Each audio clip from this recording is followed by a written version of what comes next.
in grammar. Okay, first tell me all of you know your A to Z, your alphabets ABCD very well? Yes. Yes. Can anyone tell me how many letters are there in the English alphabets? How many letters you have? A, B, C, D. How many? किती असतात? Letters? 26. Very good. 26. Right? You have 26 alphabets. Now among those 26 alphabets, you know there's something called as vowels. Vowels माहिती सगळ्यांना काय असतात? आहे ना? Okay. So today we are going to see the topic vowels and consonants.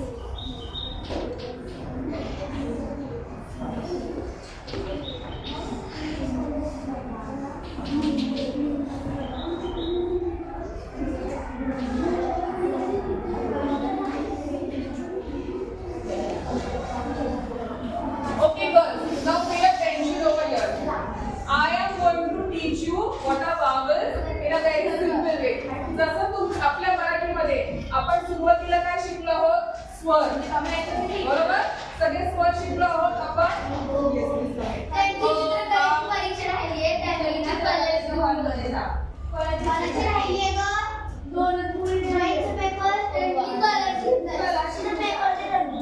आणि कोणी नाही असं चित्र करायचे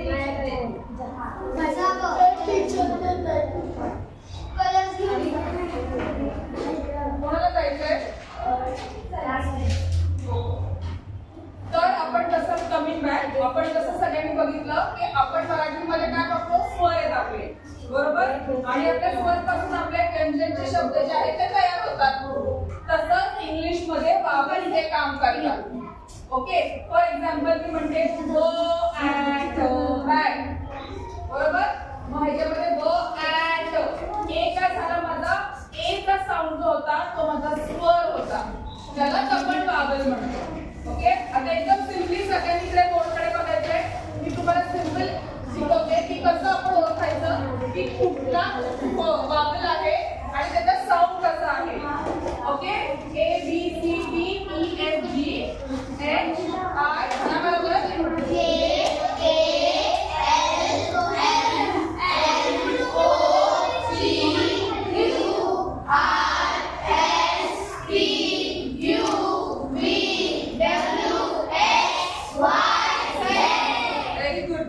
ओके. तर हे 26 जसं तुम्ही सांगितलं आपले अल्फाबेट्स आहेत. ह्या 26 अल्फाबेट्स मध्ये ए ई आय ओ यू हे 5 जे अल्फाबेट्स आहेत हे तुमचे vowels आहेत. ओके, कुठले आहेत? ए ई आय ओ यू हे तुमचे vowels झाले. म्हणजे हे तुमचा मराठीचा स्वर झाले. ओके, येस, मॅजिक वर्ड्स पण म्हणतात. ओके, आता सगळे तुम्ही म्हणताल आता हे ए ई आय ओ यू. तर ए चा साऊंड ए ई आय ह्याचा जसा आपण उच्चार करतो तसंच त्याचा साऊंड असतो का? नाही. हे जसं आपण लिहितो त्याच्या वेगळा त्याचा साऊंड असतो. कळलं? तर अ चा साऊंड लक्षात घ्या. अ चा साऊंड काय आहे कोणी सांगू शकेल का? बरोबर, अ चा साऊंड काय आहे? ओके, नंतर ई चा साऊंड काय आहे? ई चा साऊंड ई नाहीये. ई चा साऊंड काय? ए. बरोबर, ई चा साऊंड आहे ए. का? आता समजा तुम्ही म्हणता एलिफंट. बरोबर, मग एलिफंट म्हणले का मी? नाही. स्पेलिंग का एलिफंटचं ई वरनं सुरुवात होतं. बरोबर, पण मी बोलताना काय म्हणते? एलिफंट.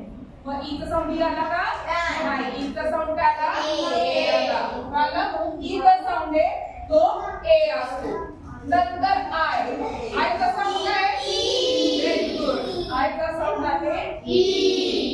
ओ चा साऊंड काय आहे? औ. ओ चा साऊंड आहे ओके. आपण काय म्हणतो? ऑरेंज. बरोबर, म्हणून ओ चा साऊंड ओ नाहीये. आपण इथे चुकतो. ऑरेंज. ओके, आहे. नंतर सगळ्यात लास्ट आपला vowel आहे यू. यू चा साऊंड आहे व्हेरी गुड. यू चा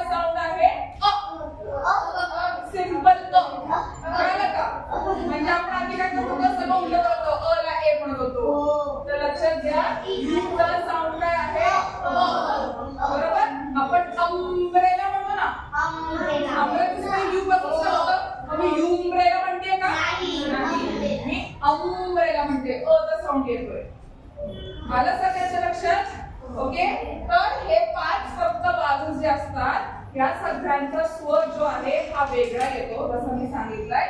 आणि बाकीचे सगळे जे अल्फाबेट्स आहेत, ओके, 26 मध्ये आपले 5 जर बाजूज आहेत तर राहिलेले बाकीचे जे अल्फाबेट्स आहेत त्या अल्फाबेट्सला आपण काय म्हणतो, कन्सोनंट्स. ओके, त्यांना आपण काय म्हणतो, कन्सोनंट्स. आता मग ह्या कन्सोनंटचा साऊंड त्या शब्दाच्या अक्षराप्रमाणेच असतो. फॉर एक्झाम्पल, बी चं बय, डी चं डय, एफ चं फय, एम चं मय, आर चं रय, एस चं ओके. ज म्हणजे तुम्ही करतो एक्स येतो, त्यामुळे एस चं साऊंड काय आहे, ओके, हे एक लक्षात ठेवायचं. ओके, सो मग बाकीचे काय झाले तर आपण हे बघितले की हे 5 जे आहेत ते बाउल्स आहेत आणि बाकीचे रिमेनिंग जे 21 अल्फाबेट्स आहेत बाकीचे जे 21 आहेत ते काय आहेत, कन्सोनंट्स आहेत. बरोबर. ओके, आता एक लक्षात आलं आपल्याला की आपले 21 अल्फाबेट्स मध्ये 5 बाउल्स आहेत आणि बाकीचे सगळे कन्सोनंट्स आहेत. मग आता आपण हे का शिकलो आपण, पुढे मला सांगू शकेल का?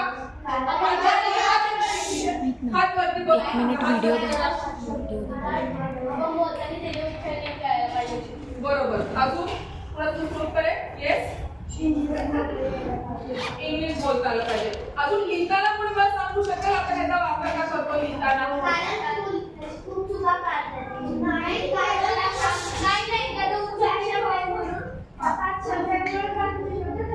बरोबर, हा एक पॉइंट आहे. कारण की जसं मी तुम्हाला मगाशी म्हटलं बॅट, त्याच्यामध्ये माझा अ चा स्वर जो आहे तो ॲटो, ब चा ब राहिला, ट चा ट राहिला, पण अ चा साऊंड माझा मोठा आला ना, त्याच्यातूनच तो शब्द तयार झाला, ब ॲटो बॅट. आलं लक्षात? तर एक लक्षात घ्या, इंग्लिश मध्ये नेहमी आपण जे लिहितो तेच त्याचा उच्चार नसतं. ओके, लिहिताना जसं मी मगाशी अम्ब्रेला सांगितलं, बरोबर, अम्ब्रेला आपण यू लिहितोय पण उच्चार यूचा केला का नाही. जर मी तुम्हाला म्हटलं युनिकॉर्न, मुलींना युनिकॉर्न खूप आवडतं, बरोबर, पण त्याचा उच्चार यू पासून आहे, बरोबर, युनिकॉर्न त्याचा उच्चार यू पासून आहे का नाही, बरोबर. पण अम्ब्रेलाचा उच्चार यू पासून आहे का नाही, अम्ब्रेलाचा उच्चार कसा आहे, अ पासून आहे. ओके, हे सगळं तुम्हाला कळलं. मग आता ह्याचा उपयोग आपल्याला कुठे होतो तर आपण एक बघूया. बघा, एक लक्षात घ्या, जेव्हा कधी एक रूल सांगते इंग्लिशचा, जेव्हा कधी तुम्ही एका गोष्टीबद्दल बोलता इंग्लिशमध्ये, कुठली वस्तू असेल, टेबल असेल, डस्टर असेल, फॅन असेल, रूफ आहे, विंडो आहे, डोर आहे, कधीही एका वस्तूबद्दल बोलत असताना तुम्ही त्याच्या समोर अ किंवा अँड लावायचं असतं. मग कुठल्या गोष्टी समोर अ येणार? फॉर एक्झाम्पल म्हटलं की a teacher is standing in the class, a student is sitting in the class, a fan is working on. जेव्हा कधी तुम्ही एका गोष्टीबद्दल बोलता त्याच्या अगोदर तुम्हाला काय लावायचं असतं, अ. हे लक्षात ठेवायचं. लिहिताना पण बोलताना पण एका गोष्टीबद्दल बोलत असेल बाय डिफॉल्ट त्या रूल प्रमाणे त्याच्या समोर अ लागतो. ओके, मग अ आणि अँड कधी लागतं तर ह्याचा आपण वापर कशासाठी का शिकलो की अ आणि अँड लावतो आपण. मग अँड कशासाठी लावायचं आणि अ, तर जे वावल्सचे शब्द तयार होतात म्हणजे ए ई आय ओ यू होणारे जे शब्द आहेत, सुरुवात ह्या शब्दांपासून होती, त्या शब्दांच्या अगोदर तुम्ही लावायचं असतं अँड.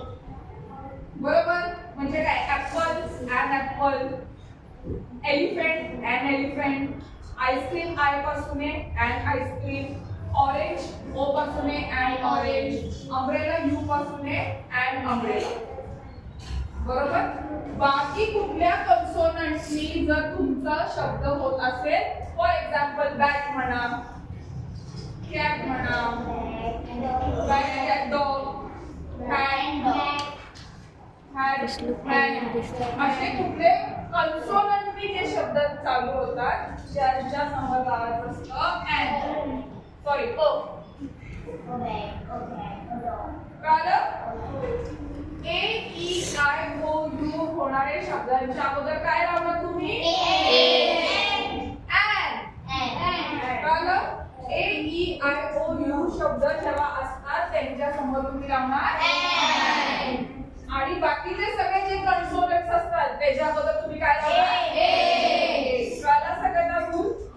व्यवस्थित? ओके. आता आपण ह्या सगळ्याचं थोडंसं तुम्हाला शब्द कळले. आपण हे सगळे आता सेंटेन्स मध्ये बघूया. ओके. तुमच्या सगळ्यांकडे तुमच्या नोटबुक्स आहेत का? नाहीये. एखादी वही आहे तुम्ही इंटरनेटवर लिहू शकता? काढा ती वही आपण लिहूया.